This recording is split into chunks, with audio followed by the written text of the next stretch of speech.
their brother, their sister who is caught up in this war on terror. And there are people who will not mention the name of their brother because they are afraid. But we have to show that we will not be silenced, that we will mention their names because they are not terrorists. They have to be treated in accordance with justice. So, we have to remember that we are from the Ummah of Izzah, of Muhammad sallallahu alayhi wa sallam, and we are an Ummah of honor. We will not forget Abu Hamza. We will mention Abu Qatada. We will mention them because we are not afraid. We are an Ummah of victory. We are not an Ummah that is going to be silenced.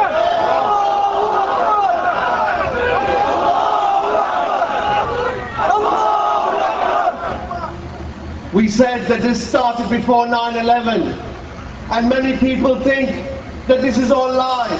The propaganda, the attack on Muslims started before.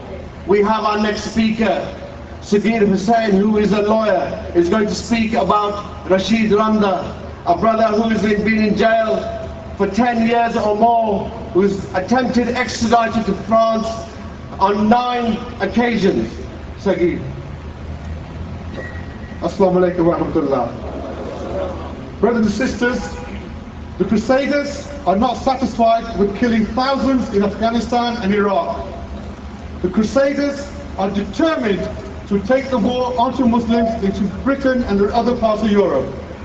As you heard brother say earlier, this war on Muslim thought has been going on for at least last 10-15 years in Europe. They have targeted the Muslim communities all over Europe.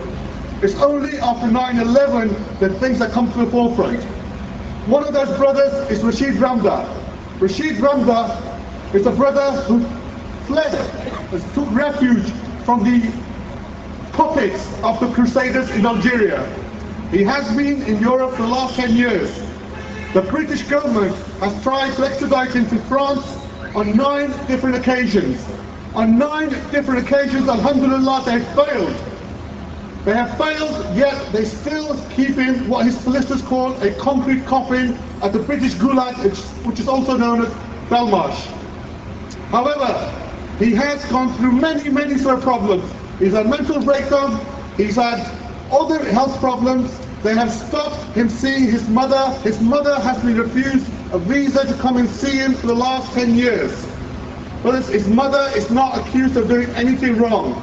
This is the kind of war they're trying to take against Muslims in this country, the ones who are determined not to sell out their deen. Rashid Ramda is allegedly wanted for some offence in France. This offence took place in 1995. The courts have repeatedly said they do not accept the evidence provided by the French authority. This is the British courts. They do not accept the French authorities' evidence provided. Non-Muslim human rights organizations have said the French authorities have not only madly treated, they torture and they have killed Muslims in custody in France. Those people cannot give a fair trial to Muslims. The evidence obtained against Rashid Ramda has been obtained under considerable torture. Yet the British government wants to ignore that and extradite him to France. This whole process of extradition, as the brother said earlier, is being used against Muslims. In other countries, they call it rendition, where you simply kidnap somebody and take him to another place to be tortured. In Britain, they are using it, they're calling it the Extradition Act. They're using the act to send people like Barbara Ahmed to America. They're using the act to send people like Al-Halali, Brother Rashid Ramda, to France and Germany. It's clear the whole reason behind this is to get them out of this country, and they do not care what will happen to them.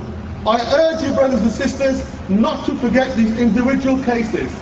There are details on StopLiquidDare.com website and the Caged Prisoners website.